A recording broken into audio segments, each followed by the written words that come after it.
using Jeffrey Toulis to our benefit. So just to recap a little bit.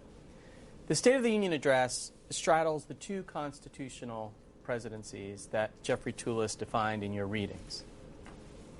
The first one, as you recall, that first big C constitutional presidency, these are the formal rules and procedures that define our system, and also the formal expectations placed upon the executive during the founding era. The Big C constitutional presidency is one that proscribes popular leadership. The second one, the Small C constitutional presidency, this is a creation of our progressive presidents, and it has been built up since the time of Woodrow Wilson. And the Small C constitutional presidency prescribes popular leadership. It demands it of presidents. And if you recall from your readings, that Big C formal structure of the Constitution and the Small C popular presidency, that these exist uneasily with one another in the modern era. We'll pick up on this again later today. We discussed earlier in the semester that, in part, thanks to our friend Governor Morris, Article 2 of the Constitution has far less specificity in it than Article 1. Does anyone recall why that is the case? Grace? Hamilton wanted the presidents to seize the silences of the Constitution. Okay, so you will recall that Alexander Hamilton and his allies wanted to create space within the Constitution for presidents to act when the Constitution is silent. So we referred to that as seizing the silences of the Constitution. And this was a deliberative effort to allow presidents to retain and accumulate power within the system. And Hamilton and his allies believed that it should be the executive's prerogative to act when the Constitution was silent, or even against the Constitution if the general will demanded it, especially in foreign affairs. Seizing the silences of the Constitution, as you may recall, will become one of the most dangerous and controversial of presidential actions. Now, one element of Article 2 that is fairly specific but has resulted in different interpretations over time is the State of the Union address. And this is found in Section 3 of Article 2. Quite simply, he shall from time to time give to the Congress information on the state of the Union and recommend to their consideration such measures as he shall judge necessary and expedient. So today we're going to discuss the history of this provision and how the State of the Union address has evolved over time, and we'll consider its place in modern American political culture.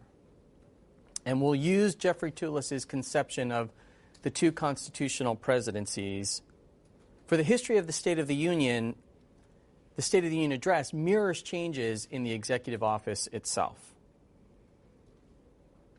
It highlights changes to our expectations of presidential leadership, and it also highlights the limits of our modern rhetorical and increasingly omnipresent president.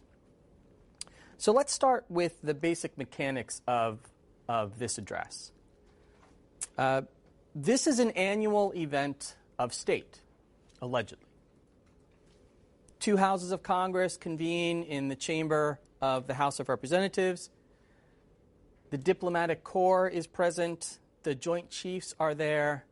The justices of the Supreme Court are in attendance. The First Lady enters to respectful applause. And then the most important part for me is the following.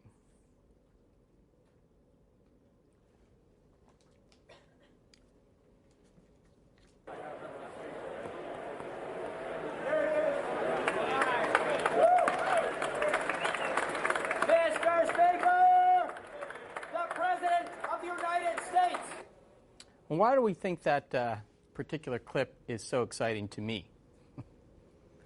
Not only because it would appear to be an awesome job aspiration for me. I think that I could belt out Mr. Speaker, President of the United States with a good amount of ease. What do those words indicate to us?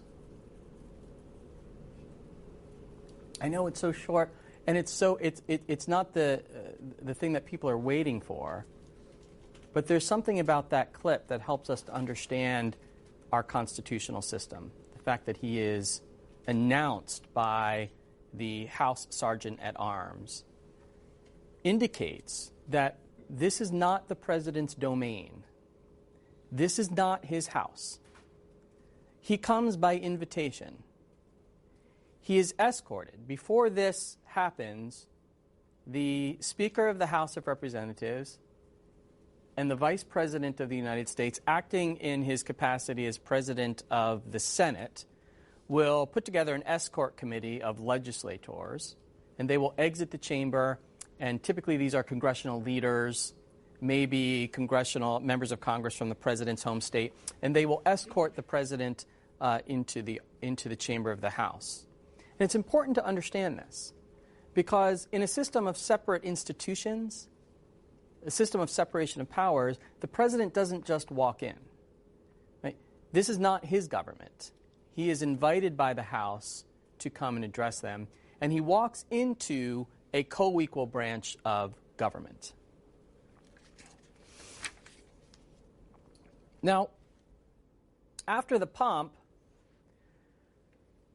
the speech takes on today all of the hallmarks of a political rally. Right? If there is one feature from a State of the Union address that we are probably all really familiar with, it is the incessant applause. And then the unusual nature, particularly or perhaps only during divided government, when one party controls one or both houses, right, and the president is of a different party, when the president says something that his party really likes, and if the speaker is of his party, the speaker stands, or if the vice president will stand, obviously the vice president would be of his party, and the speaker is not. The speaker remains seated while the vice president applauds. This looked really awkward during the Clinton years, just because Al Gore had an interesting way of applauding the president. You know, and sometimes they stand together, sometimes they don't stand at all. Sometimes half the chamber stands to applaud the president if it's something partisan. This looks more like a political rally than anything else. The Washington Post reported that during George W. Bush's State of the Union address, for every minute of his speech, there were 29 seconds of applause. Right? So that's a lot of interruptions in a State of the Union address. Many people watch. President Trump commanded an audience of 46 million Americans during his 2018 State of the Union. That ranks 9th in terms of viewership of a presidential address before Congress, and that includes all presidential addresses. Not all presidential addresses are formal State of the Union speeches. President Clinton's address in 1993 was the most watched, with 65 million people tuning in. It's no surprise that those numbers have declined and probably will continue to decline if for no other reason citizens have a lot of other options when presidents are on television. Those of us of a certain age will remember that when the president was on television, there were no other options because there were 3 stations and each one had the President of the United States giving an address. If that seems like a long time ago, I guess it was a long time ago. Today, citizens have a lot of other options to choose from when a president is speaking. It also makes it more difficult for presidents to get their message out because so many of us are no longer tuning in. So that's not a surprise that we'd see that decline. There are other reasons why it might not be a surprise. Remember that second constitutional presidency of Jeffrey Tulis's requires popular leadership. It requires presidents to stand in the well of the House and to demand that Congress move certain bills. It requires presidents to try to grab the mantle of public opinion. There are a few big problems here. The first is that large C constitutional presidency separates power. The reason I really enjoy the clip of the sergeant-in-arms introducing the president is because it is a reminder that Congress is independently elected, and it has its own source of power. It's not derived from the executive. And that Congress is itself divided between those two houses, and those two houses are rarely under the thumb of the executive, even when the president is popular. Second big problem is that presidents routinely face a Congress that is further divided by political party. In the modern era, only Franklin Roosevelt, John Kennedy, Lyndon Johnson, and Jimmy Carter have had one-party control of Congress during their entire presidency. And you know from your reading of history that even they faced significant obstacles. The 4 years of the Carter presidency, one might wonder if, in fact, the Republicans did control Congress because he faced so many obstacles in getting his agenda through that institution. So even one-party control does not guarantee that presidents are going to be successful in Congress. Finally, the third dilemma here is that popular leadership is almost always predicated on the popularity of the incumbent president.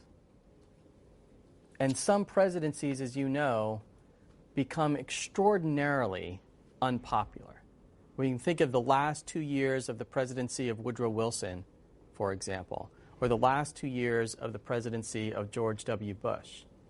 Presidents became really unpopular during during that time in office. And if that second constitutional presidency is predicated on popular leadership, well, what happens when the president becomes extraordinarily unpopular? And even when they are popular, or when they remain relatively popular, they can, in certain congressional districts, be really unpopular.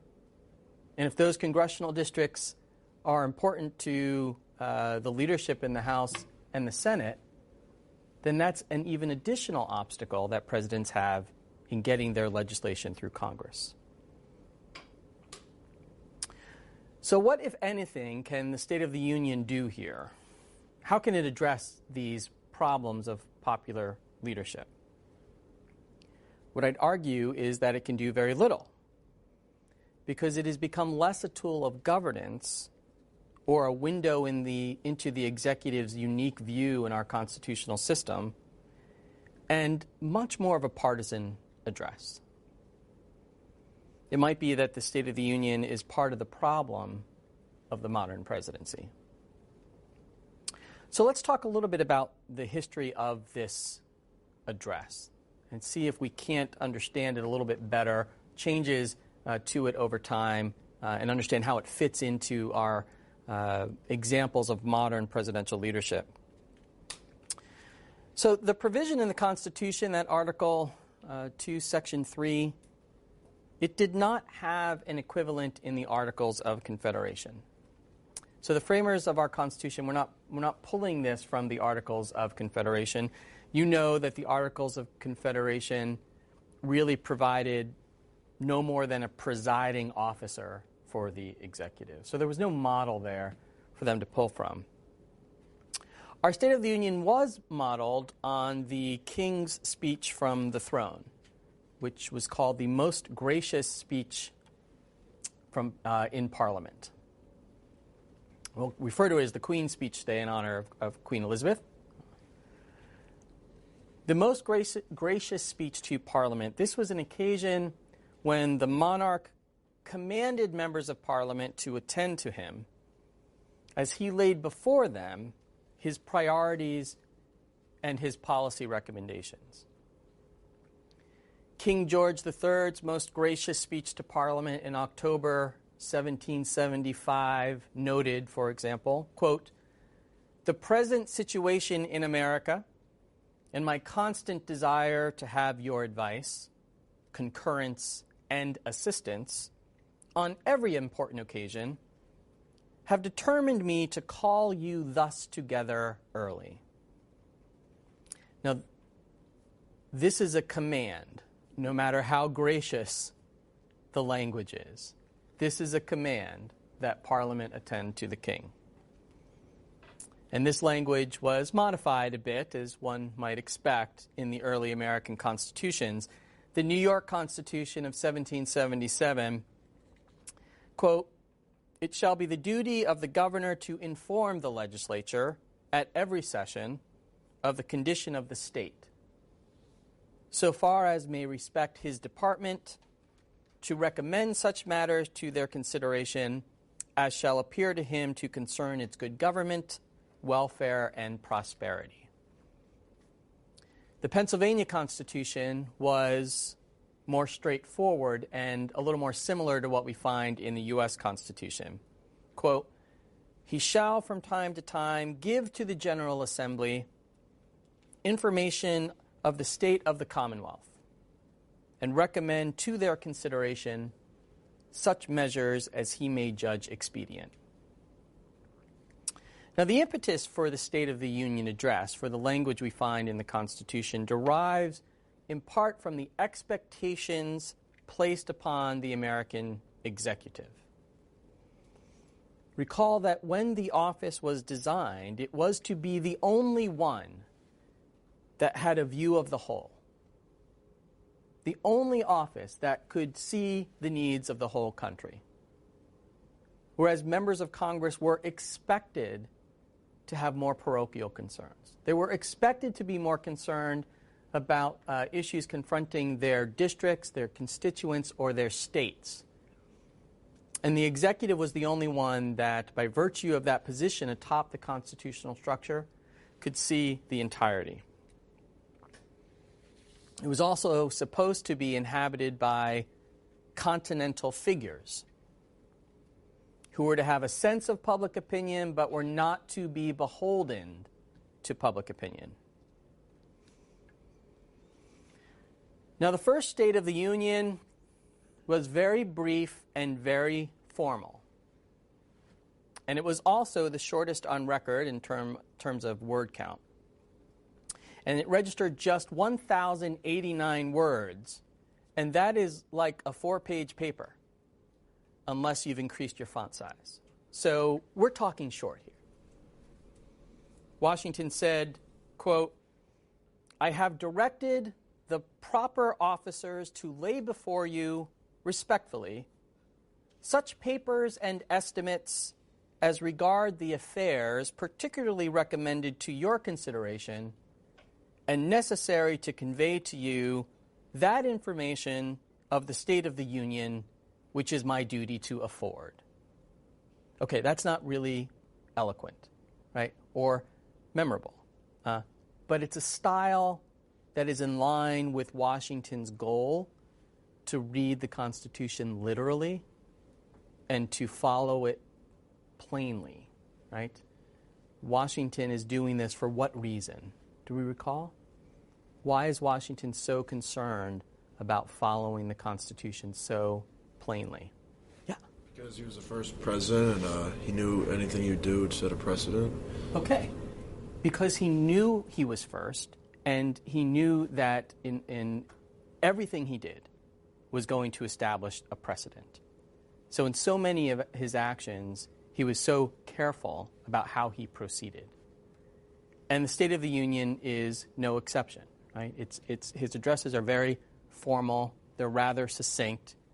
And quite frankly, at the time, right, government was just getting started. So there weren't many things to report, as one might expect, given the state of affairs at that time. Okay. Now, Washington is delivering this address in person. And that practice continues under his successor, John Adams.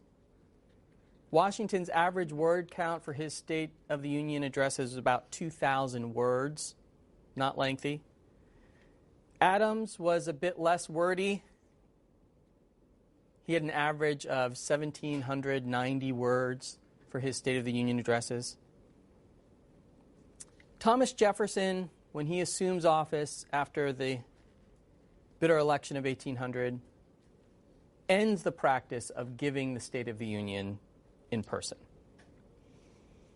He believed that the ceremony itself smacked of monarchy. And we are well aware of Jefferson's views on monarchs, and he thought that this speech was far too similar to the king's speech from the throne. Now, I thought it might be useful. This obviously is not King George III. I couldn't find a YouTube clip of him, but I do have Queen Elizabeth II. And so at least in style, you get a sense of what this looks like. And we'll talk about the substance for a minute. If you're familiar with how American presidents are introduced during our State of the Union, this clip is somewhat of a shock.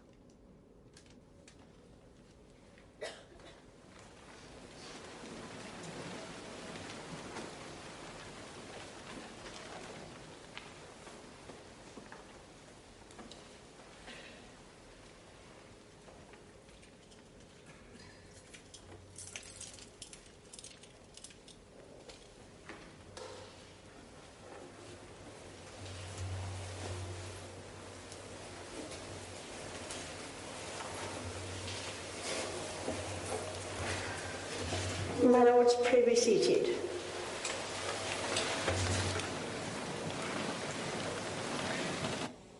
Now, what she does there is she is commanding the lords to attend to her, to sit on her command. And then what happens after that is she will give an indication that the House of Commons is to be summoned to attend to her as well. Now, what's interesting about the way that the British do this is that neither the Queen nor the House of Lords is where actual political power resides in the United Kingdom. But during this address, which is very formal, there's no applause, right? She's actually reading the words that the government has written for her.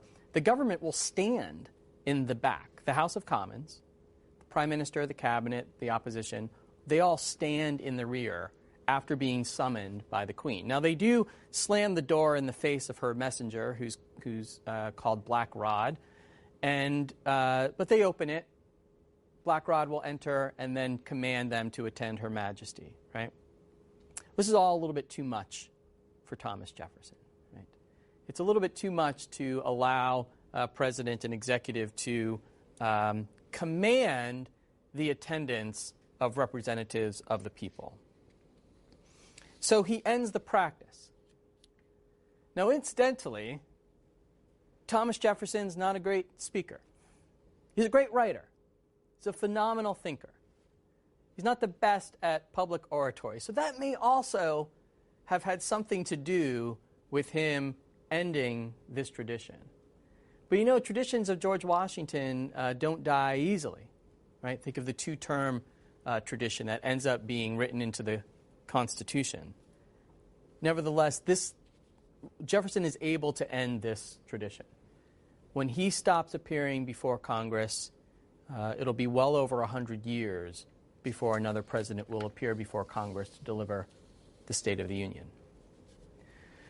Now here, presidents are freed from the burden of oral delivery. And as a result, they become much more verbose. Jefferson's first State of the Union had just over 3,000 words. This would swell to over 10,000 under our friend Millard Fillmore, who appears from time to time irregularly in this class. It would average about 19,000 under the progressive Theodore Roosevelt, and interestingly hit a high of 22,614 words under the conservative William Howard Taft. Our most loquacious modern president is Bill Clinton, and his speeches delivered before Congress would average about 7,400 words, just to give you a comparison of the difference. The last time a president submitted a written address was Jimmy Carter upon leaving office in 1981. And that written address was, in the modern era, significant, 33,000 words. But his final orally delivered address to Congress in 1980 was a mere 3,400. President Trump's first State of the Union was about, an average 5,000 words. Not the greatest, not the smallest. Andrew?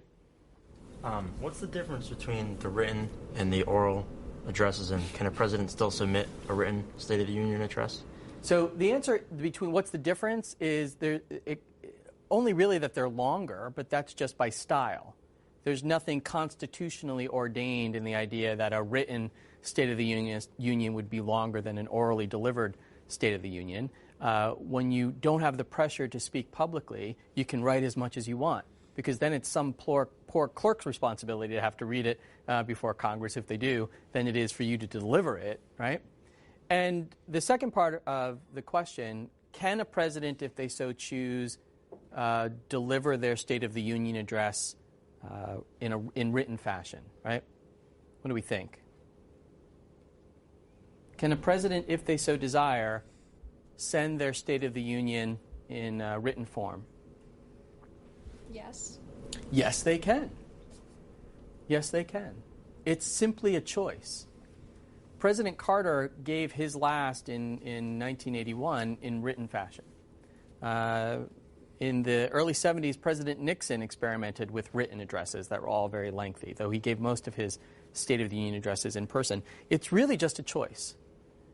Now, it's a good question because the demands of the second constitutional presidency, the one that prescribes popular leadership, makes it difficult to imagine how presidents can avoid delivering it in person.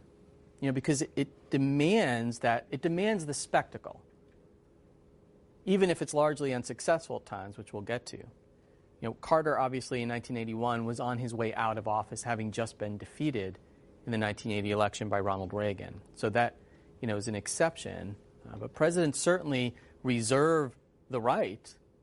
The Constitution only says that they shall do this from time to time. It doesn't mandate that they do it in either written or in person fashion. Okay.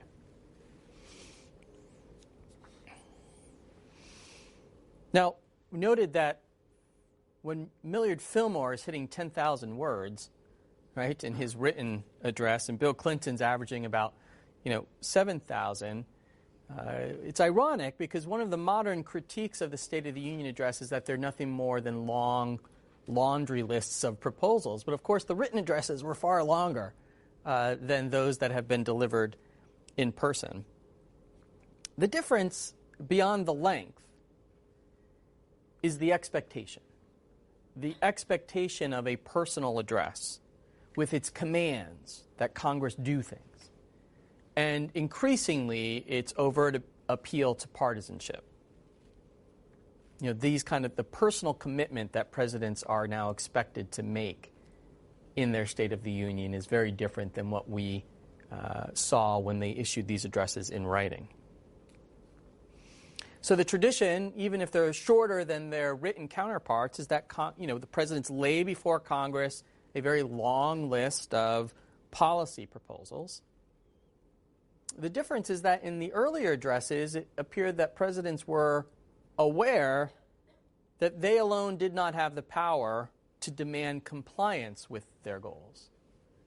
Whereas our modern version suggests that, we've talked about the presidential magic wand, that if presidents can just wave that magic wand, they will get Congress to do what they want.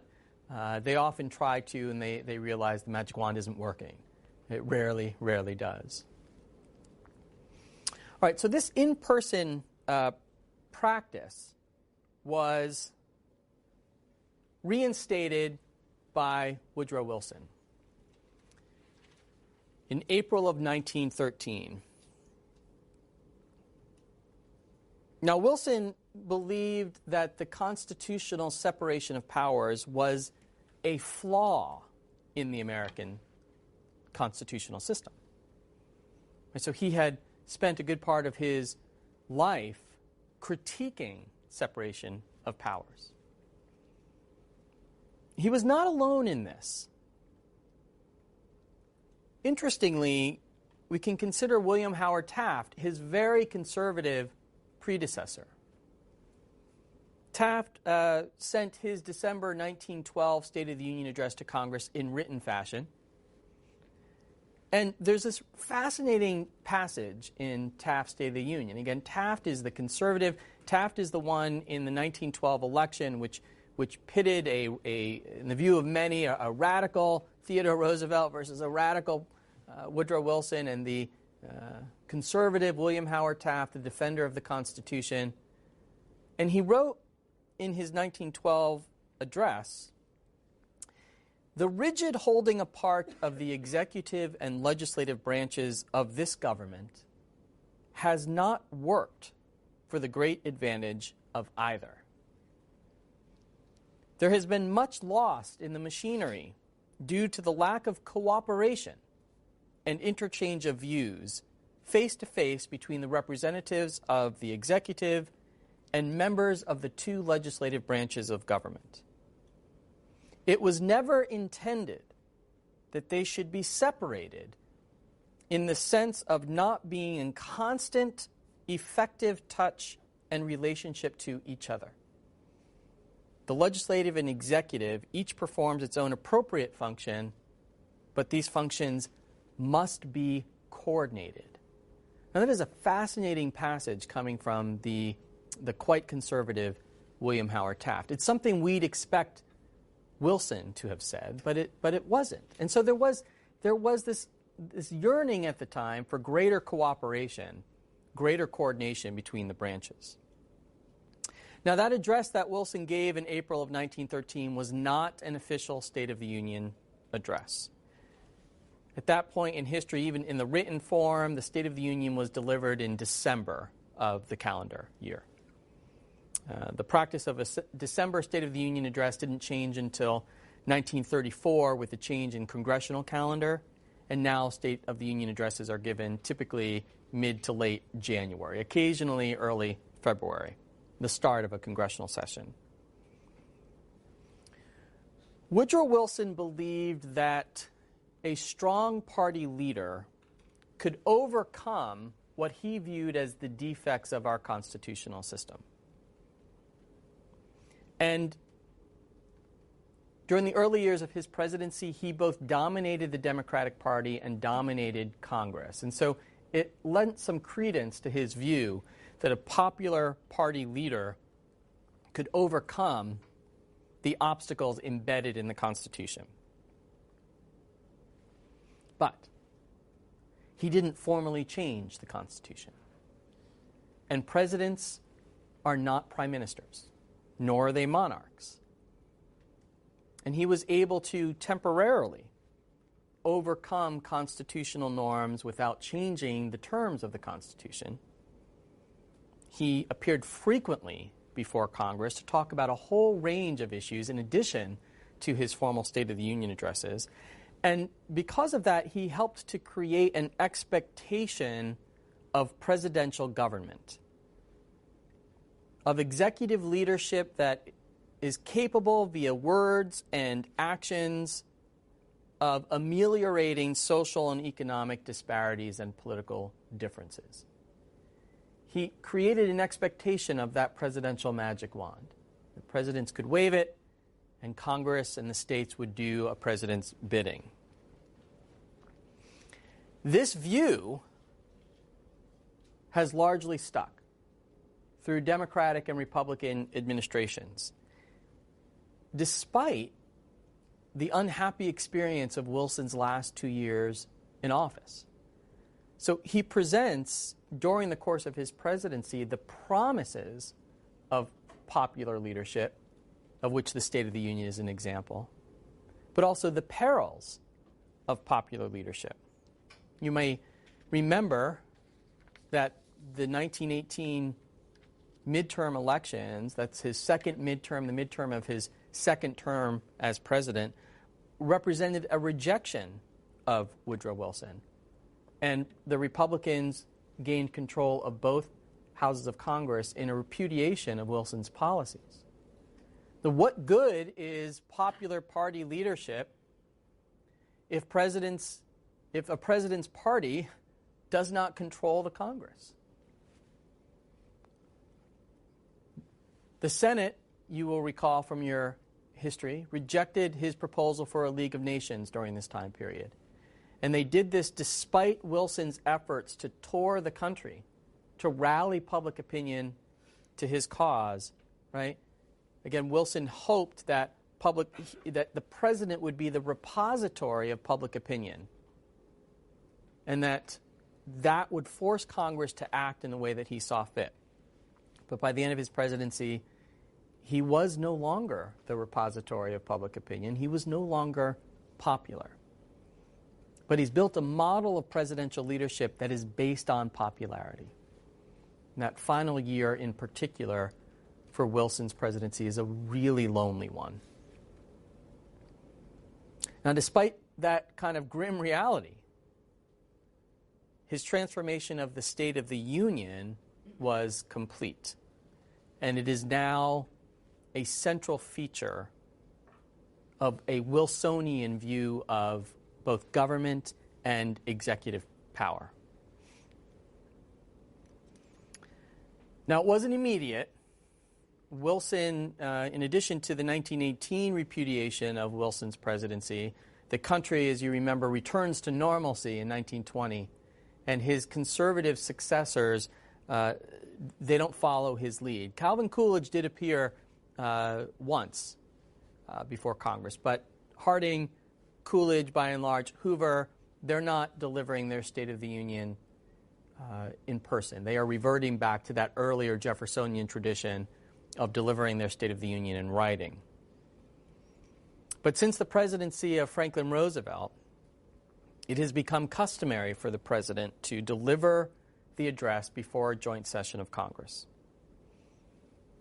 And though the Constitution, again, is pretty clear, the president shall from time to time give to Congress information on the State of the Union, the context of this speech during the modern era has changed dramatically. Now, one of the most important developments is under President Lyndon Johnson. Johnson brings the speech into prime time. And this allows the address to be given directly to the American people. This dramatically increases the number of people who are paying attention to the State of the Union address, as you might imagine, right? Now, the first televised State of the Union occurred in 1947 after over 20 years of radio coverage, and Calvin Coolidge was, we popularly remember FDR as the president who really harnessed radio, but it really was Coolidge to begin with, to harness that new technology. And his presidency was the first to use radio quite effectively. Franklin Roosevelt was even more effective, and certainly the context had changed dramatically during his presidency. Roosevelt is also the first to call this the State of the Union. It had been called the Annual Address, but Roosevelt is the first to popularize that term every year. Harry Truman is the first to appear on television to deliver the State of the Union. Those technological advances started to make the speech less of an address to the Congress and more of an address to the American people from the Congress. The House of Representatives becomes in many ways a really cool television set for presidents to directly address the American people, which is a very different interpretation of the State of the Union than what we find in the Constitution and what early presidents expected. So Johnson, as was his want, formalizes this by moving the speech into prime time. If it's going to be a speech where you're talking directly to the people, why not do it when most of them can watch?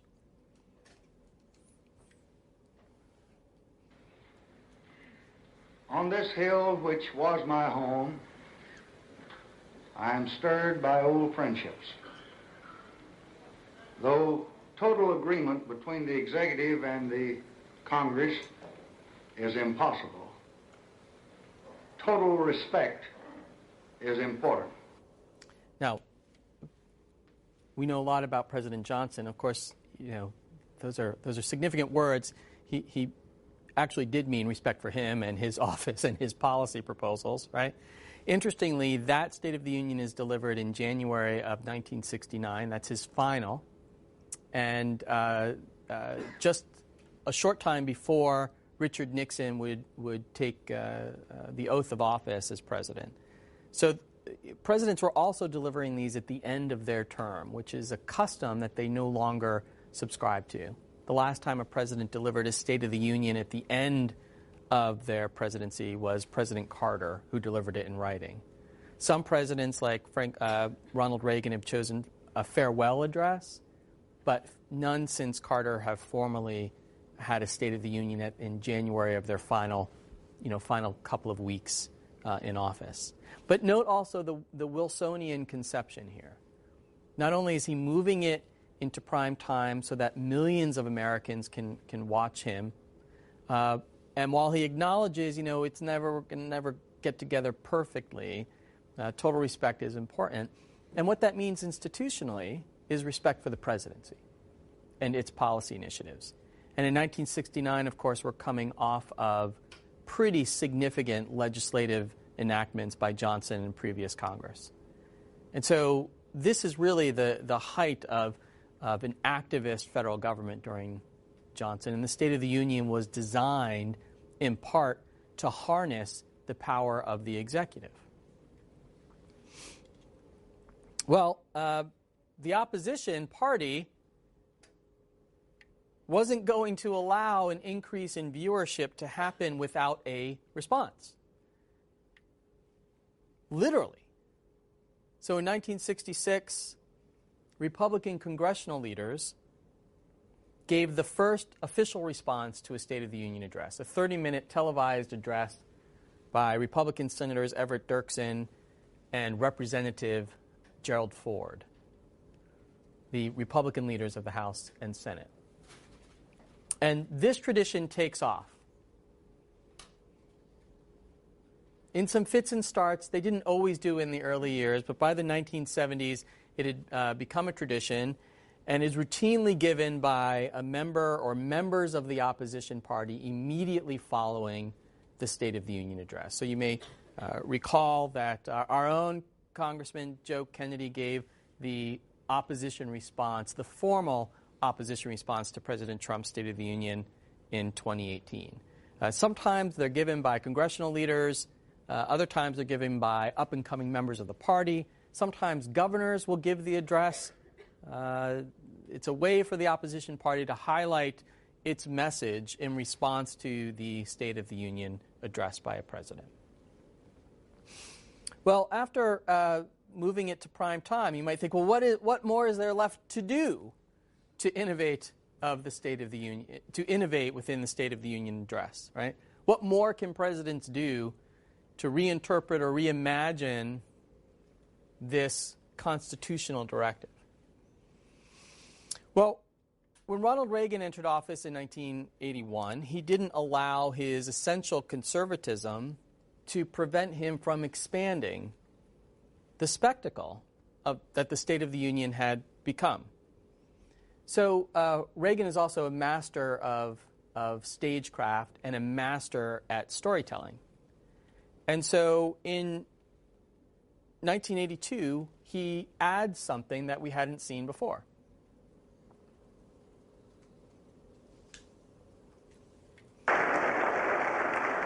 Just 2 weeks ago, in the midst of a terrible tragedy on the Potomac, we saw again the spirit of American heroism at its finest.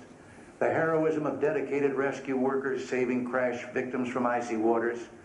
And we saw the heroism of one of our young government employees, Lenny Skutnik, who, when he saw a woman lose her grip on the helicopter line, dived into the water and dragged her to safety.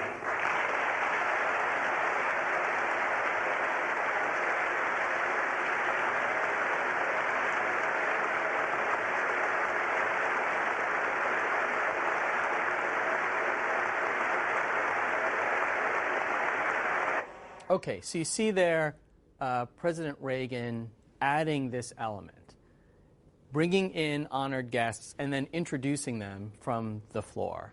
I mean, these are stories typically of great American heroes. And so he's again turning the State of the Union into something that we might expect on television. These are great stories. These are great people to introduce. It has very little to do with the constitutional directive, but it has a lot to do with that small c, second constitutional presidency, which demands popular leadership, right? And so we see these kinds of things starting to flourish in the 1980s and 1990s. Now, in this particular instance, more often than not, the folks who are being introduced are nonpartisan. Everyone has a reason to want to applaud and to recognize them, right? Well, presidents don't miss opportunities to score partisan points as well. So something similar occurred during the presidency of Bill Clinton in his 1996 address. See if you can spot the difference. I'd like to give you one example. His name is Richard Dean. He's a 49-year-old Vietnam veteran who's worked for the Social Security Administration for 22 years now. Last year, he was hard at work in the federal building in Oklahoma City when the blast killed 169 people and brought the rubble down all around him. He re-entered that building 4 times. He saved the lives of 3 women. He's here with us this evening, and I want to recognize Richard and applaud both his public service and his extraordinary personal heroism.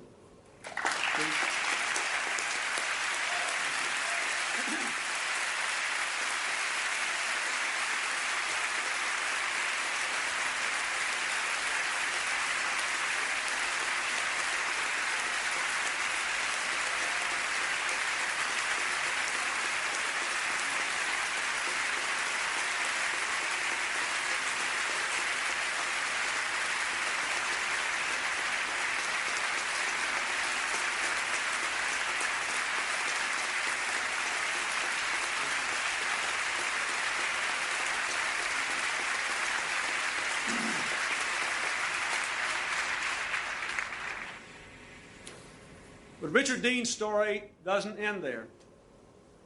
This last November, he was forced out of his office when the government shut down. And the second time the government shut down, he continued helping Social Security recipients, but he was working without pay.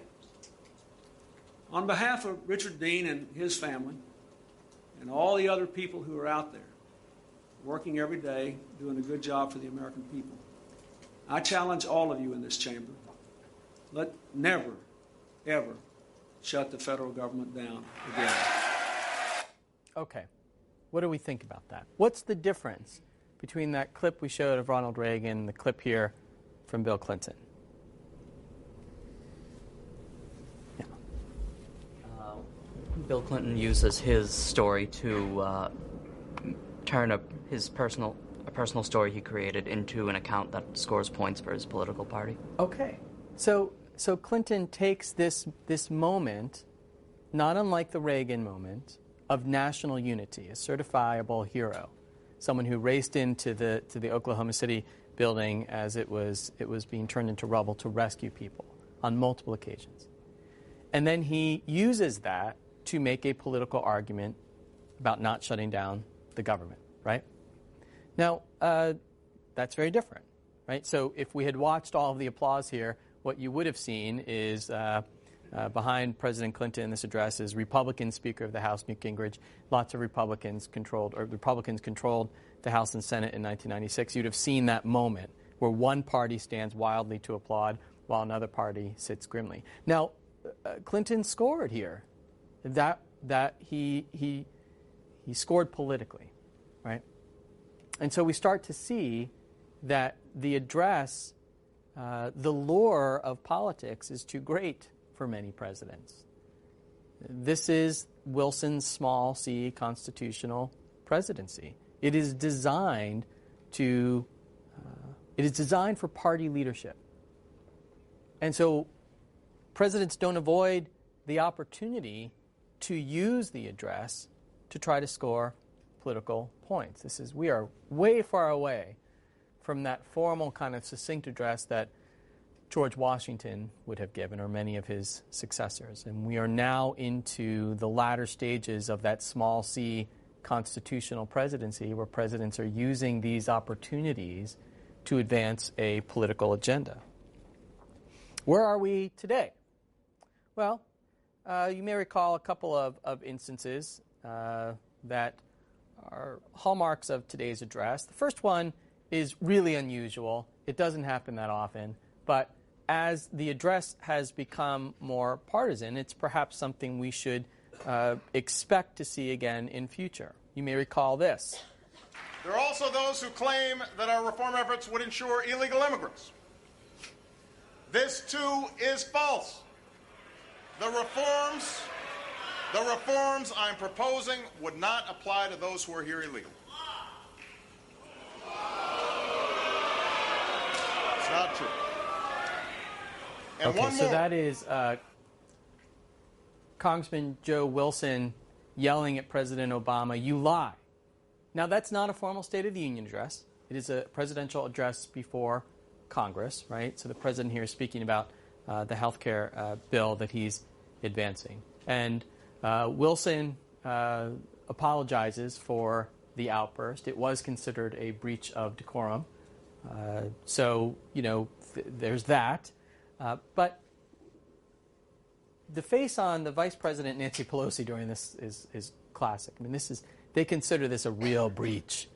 And yet, as the address has become more partisan, it's perhaps not unusual that the House would look more like the House of Commons during a debate. If you've ever seen Prime Minister's Questions during House of Commons, right? It is shown every week on C-SPAN on Sunday evenings. I don't know what you're doing on Sunday evenings, but I'm usually watching at least a clip from Prime Minister's Questions, much to the chagrin of my children who'd rather be watching Sunday Night Football. But we get in a little British civics before the big game. They shout and yell at each other, and they hoot and holler, right? That's typically not how business in the American House is done. This resembles that a little more, where you have a member of Congress really speaking out during the course of a presidential State of the Union. All right, let's watch this next clip. Let's see what your reaction is here. Again, this is a State of the Union by President Obama in 2010. With all due deference to separation of powers, last week the Supreme Court reversed a century of law that I believe will open the floodgates for special interests, including foreign corporations, to spend without limit in our elections.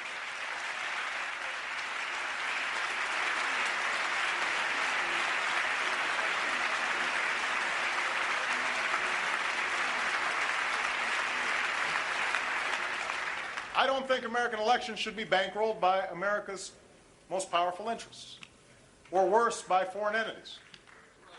They should be decided by the American people. And I'd urge Democrats and Republicans to pass a bill that helps correct. All right, what do we notice about that clip from President Obama's 2010 State of the Union address? What's our takeaway here? What's our first impression? Anything unusual there? Grace? One of the Supreme Court justices was kind of like shaking his head. And okay. Justice Alito wasn't having it, right? He certainly did not agree with President Obama's assessment of what the Supreme Court had decided in the Citizens United case, right? What was his reaction? To not stand up and shake his head. And well, he didn't stand up. He did shake his head, ever so slightly. That kind of look I sometimes give you, and I'm like, really, Nate? Really? Right? That ever so slight shake of the head. Maybe you mouth something. He's mouthing not true. If you slow it down, right, you can see what he's saying. But what do we notice about what the Supreme Court does? You have a president of the United States who says, in all due deference, however, he does launch a broadside against the Supreme Court and a decision they had just handed down. And what does the Supreme Court do in response? Aaron? They don't stand up. They don't stand up. They actually never stand up. Presidents know this, right? Now, they do when it is a completely unobjectionable point, right? So at the outset, presidents are introduced and everyone stands and applauds for them out of respect. When the president introduces a hero sitting in the audience, the Supreme Court will stand up. When it's an unobjectionable, clearly nonpartisan overture that the president is making, then the court will respond accordingly. But for the entire address, when presidents are issuing that laundry list of policy proposals, members of Congress are applauding every few seconds, the Supreme Court sits there and they don't respond. Now, why do we think that is? Why do members of the Supreme Court sit there in silence? Yeah? Because they're supposed to remain above the political debate. Okay, so they're supposed to remain above it all. Why?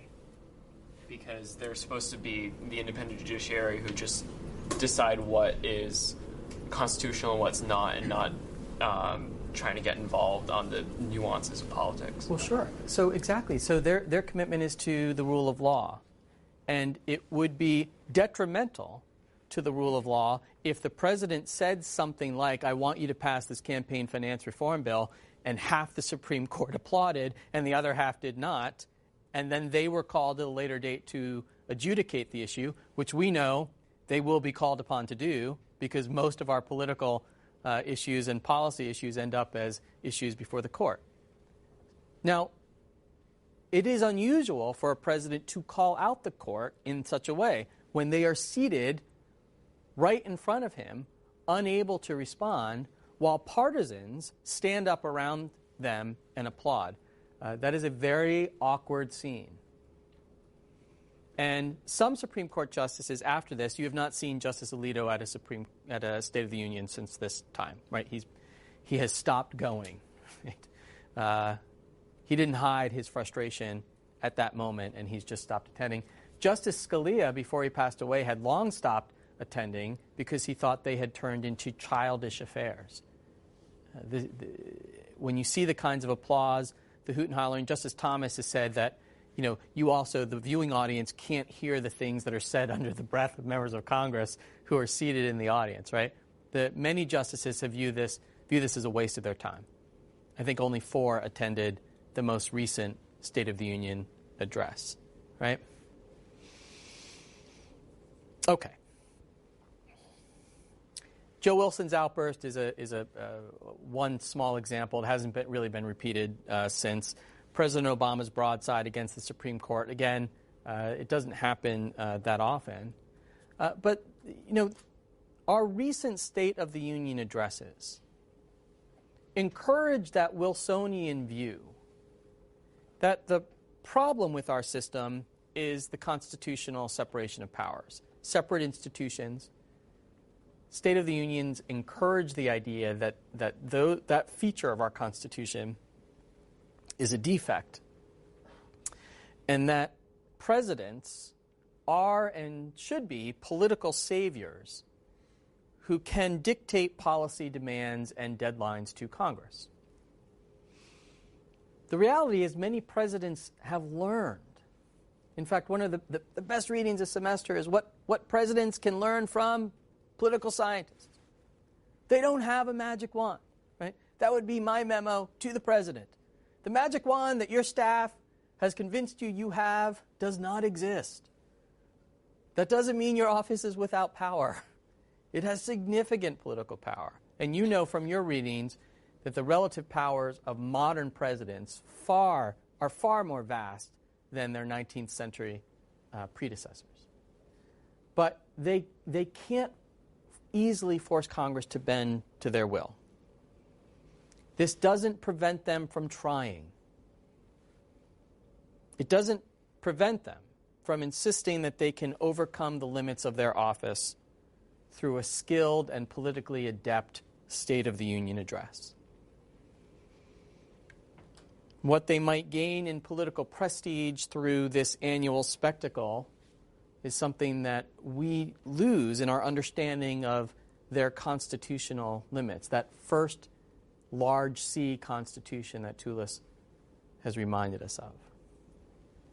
So before I take your questions, let's conclude with Shakespeare, obviously.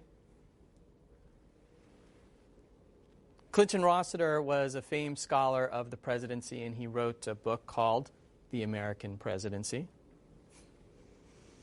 And he believed that the Cold War had created incredible burdens on presidents. And he wrote an epigraph to his book. It was a line from Macbeth. And the line is, "Methought I heard a voice cry, 'Sleep no more.'" And he sent a copy of this book to President Kennedy.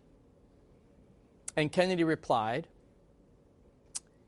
Kennedy's response was that he thought Rossiter had the wrong epigraph.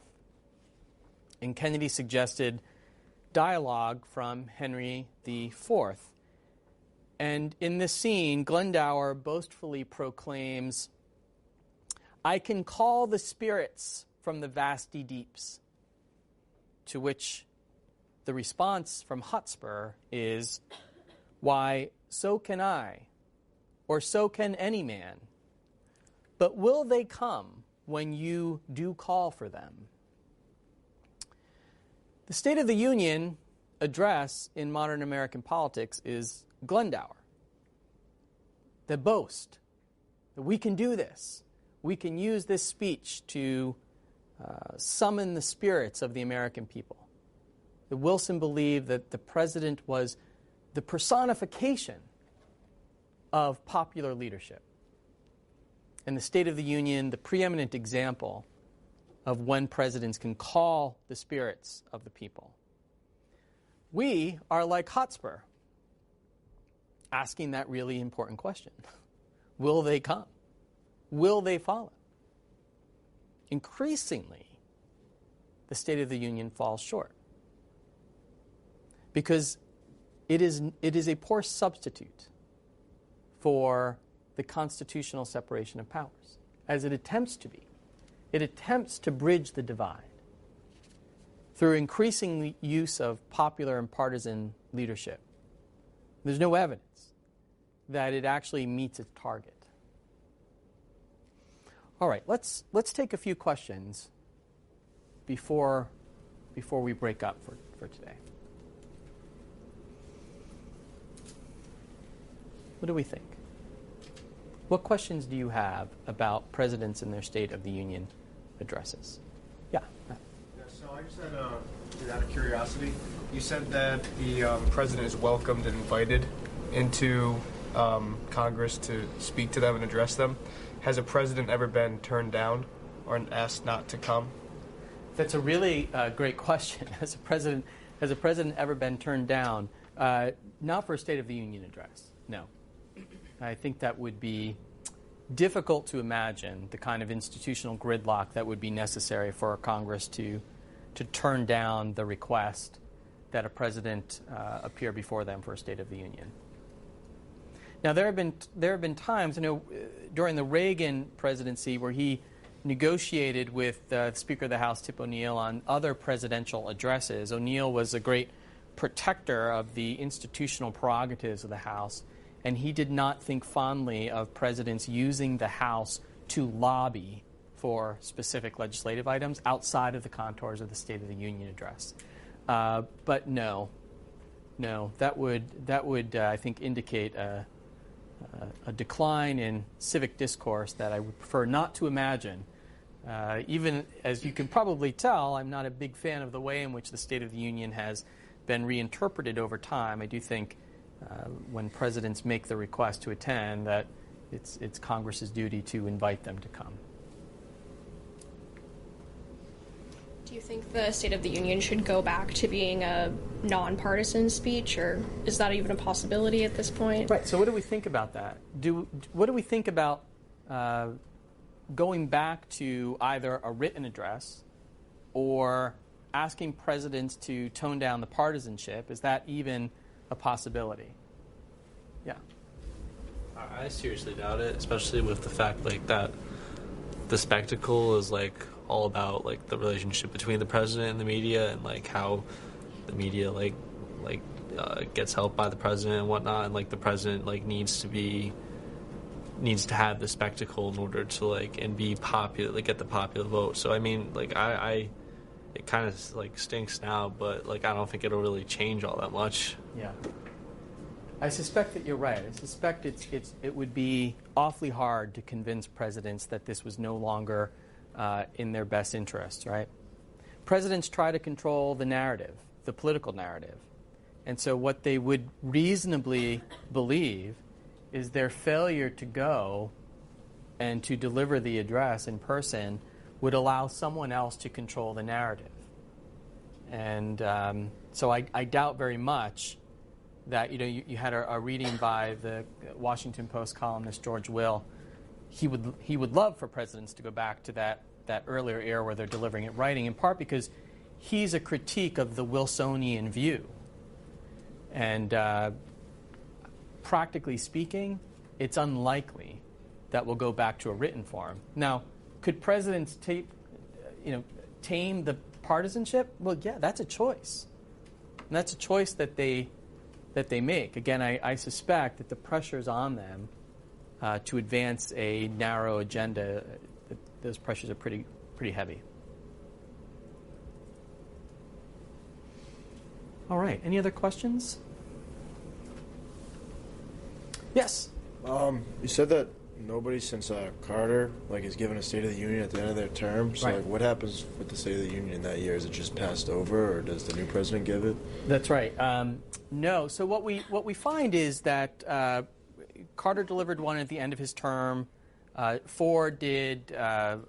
Johnson did. Nixon resigned. So that complicates the schedule. So presidents can deliver one at the end of their term. It's delivered every January.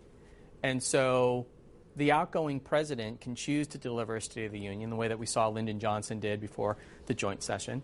They can choose to send one in writing, as President Carter did, or they can choose not to give one. Ultimately, that's a lot of presidential addresses in a short period of time. So you could have an outgoing president in early January give their final State of the Union. The incoming president gives their inaugural address in late January, and they often will ask Congress to also appear before them early in their term. That's not an official State of the Union. It's a presidential address before Congress. So sometimes they choose to do that as well. Other presidents have opted for a farewell address, right? Again, going back to the tradition of George Washington, but not all presidents choose to do that either. Now, the last two presidents, I don't believe President Obama did. President George W. Bush did not either. So, there's some flexibility.